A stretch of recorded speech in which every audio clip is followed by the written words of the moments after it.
Welcome everyone. It's Monday. That means it's time for a Q&A episode for me, the Schleg Daddy, here on OTRS Central.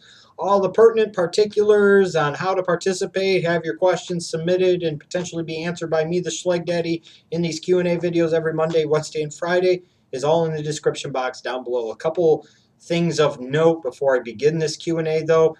Make sure you check out the Battleground 2014 review on this channel, the most recent edition of the Triple Threat video series. The SummerSlam review series has also started. I'll be reviewing one a day every SummerSlam from 1988 to 2012. So make sure you check out all of those videos and so much more great content right here from me, the Schleg Daddy, on this OTRSCentral channel. Let's get started with this Q&A, though. At Wrestling Crisis asks, who do you see becoming the bigger star in the next 5 years? Dean Ambrose or Bray Wyatt? If I had to put my money on one of the two of them right now, I would go with Bray Wyatt. I think the WWE is leaning towards him a little bit more, but at the same point in time, I don't want to undersell Dean Ambrose because here's a guy that has a lot of things that the WWE can do with him, a lot of things to like from the WWE standpoint, and he's a guy that could step into that type of CM Punk role and really make a name for himself and really develop into a big-time star, and who knows? It would not surprise me 5 years from now in 2019 if Dean Ambrose was one of the top two guys in the company and Bray Wyatt was maybe just a little bit lower on the totem pole. At D Hardy 94 asks, if you had 5 minutes to talk with Vince McMahon, what would you say to him? Well, if I only had 5 minutes, I'd want to make it count. So I probably would talk to him about the race issue in WWE, and I'd want to confront him on that, and I want to challenge him on that, and why he feels the way he's done things for so many years in that aspect is the right way to do business. Again, 5 minutes, I'm going to make it count. I'm going to get that stuff off of my chest, because if any of that shit was ever to actually sink through in Vince McMahon's head, it might actually positively affect change for the WWE product, and that's a good thing. At K Lightning Bolt asks, since The Miz has this Hollywood gimmick, should he go by Mike Mizanin or just keep going by The Miz? I don't think you need to change his name to Mike Mizanin. Just keep him The Miz. Let him be The Miz. We know him as The Miz. Why mess with it? That's the way I look at it. At random WWE 1043, what's the bigger attraction match? Sting versus Undertaker or Cena versus Undertaker? Oh, I think beyond question it's got to be Cena versus Undertaker. And especially if the streak was still intact, it would easily have to be Cena versus Undertaker. Cena versus Undertaker is the type of match that when you place it on the board, your big booking board for WrestleMania, you say, okay, we've got our main event. We work backwards, everything else from there, but that's the main event. That's going on last. That's the match that we're going to promote and market and advertise the most because that's the one that will draw huge money. And I'm talking about if they had WrestleMania at the Cowboys Stadium in Dallas, Texas, you're talking about drawing 110,000 people to see Cena versus Undertaker. Sting versus Undertaker still has some appeal, but I don't think it has the appeal it might have had 5, 10, or especially 15 years ago. At Rampager213, where would Eddie Guerrero and Chris Benoit be today if they didn't pass away? I don't know. Eddie at some point in time and or Benoit might have ended up in TNA for a period of time where they might still be being pushed as top guys in the company. Who the hell knows? Maybe one of them would have become an agent backstage. I don't know. Good question. So speculation, I guess. At the_420_Blazer, should Finlay have been given a world title reign? And if so should he have been face or heel? Well, let me answer the first part of your question with this. Hell no, man! Apparently been blazing too much of the 420 good. Oh my God, Finlay, a world champion? Look, role player, yes. Mid-card guy, yes. A world champion? Nah, I don't think so. So it doesn't matter whether he should have been face or heel. He shouldn't have never been considered for a world title reign. Because Finley's going to put a lot of asses in the seats, right? I mean, come on, man. At WV_CAWS, how well do you think New Japan Pro Wrestling would do if they had a TV deal in the U.S.? I don't think they do well at all, frankly. I just don't. I don't see where that product would resonate with an American audience.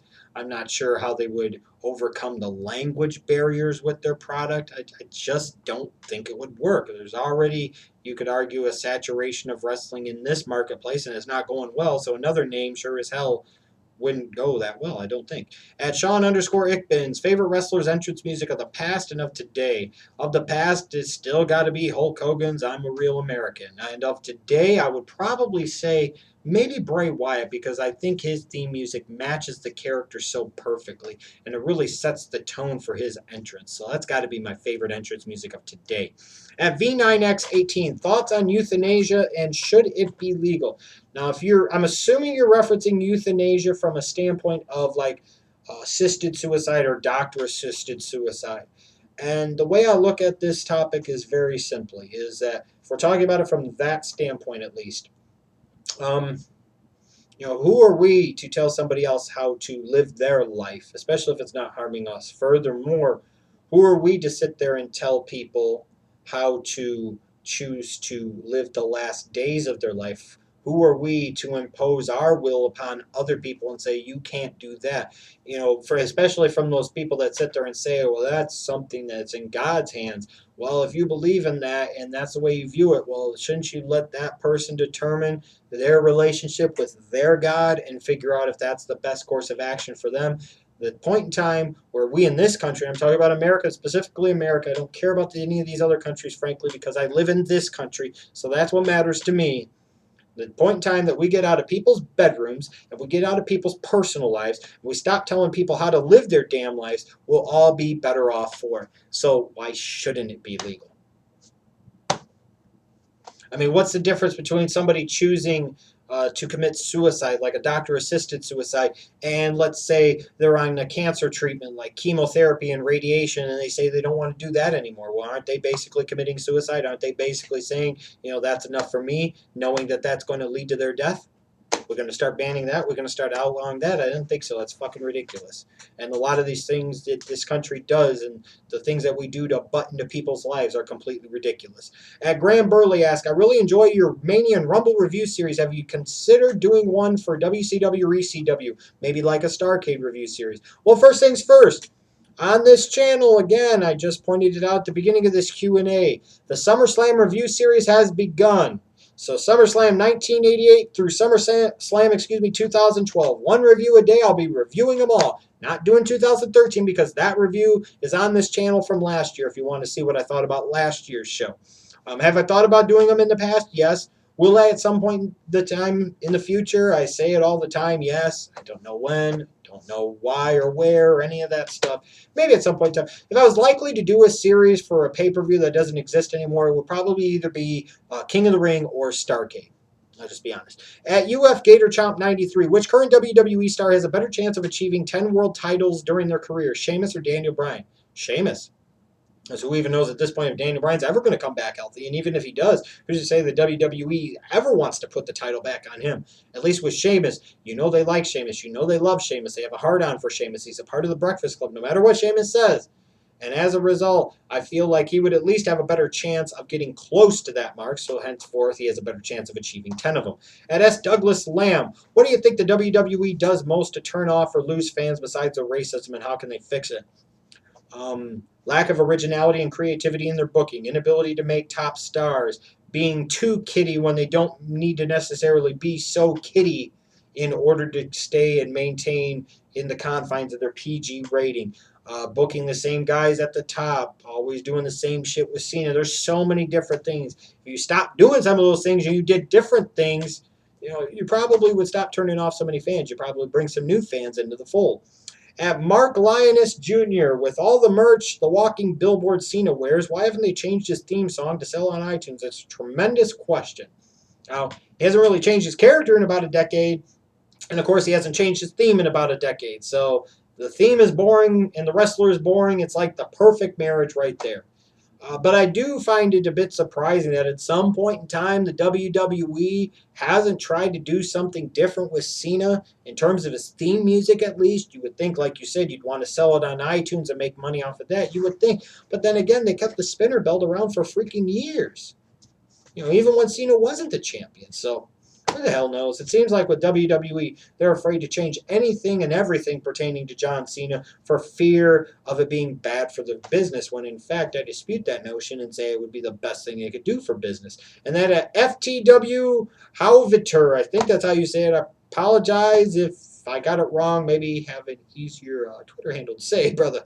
That's the final question here. Do you think the WWE Network will have 1 million subscribers by the end of the year? My simple answer is no, because if I remember correctly, they still won't be available internationally by the end of the year, although I could be wrong at this point in time. I just can't remember one way or another for sure. But I don't think it was until early 2015 before they were going to be officially available in Canada and the UK, etc. So until they're able to go into those international markets, I just don't see where they're going to get over 1 million subscribers. And frankly, if the WWE said in October or November that they did get to that number, I'd probably call them liars, and I'd probably demand to see the proof of it because I'm just not buying it. If after all this time, after 3 months of doing it and all the crap you were doing to promote it and push it and plug it, you were under 700,000, I don't see where you'd be at 1 million at the end of the year, especially because even if you added people, you're going to drop some people for different reasons. Just saying. So again, make sure you sit there and check out the pertinent particulars about how to get your questions submitted and answered in future Q&A episodes here on OTRS Central. Make sure you check out some of the other videos that I referenced earlier on, the Triple Threat video, the SummerSlam review series, the Battleground 2014 review, and make sure you check back again Wednesday for another Q&A episode from me, the Schleg Daddy, here on this channel, OTRS Central.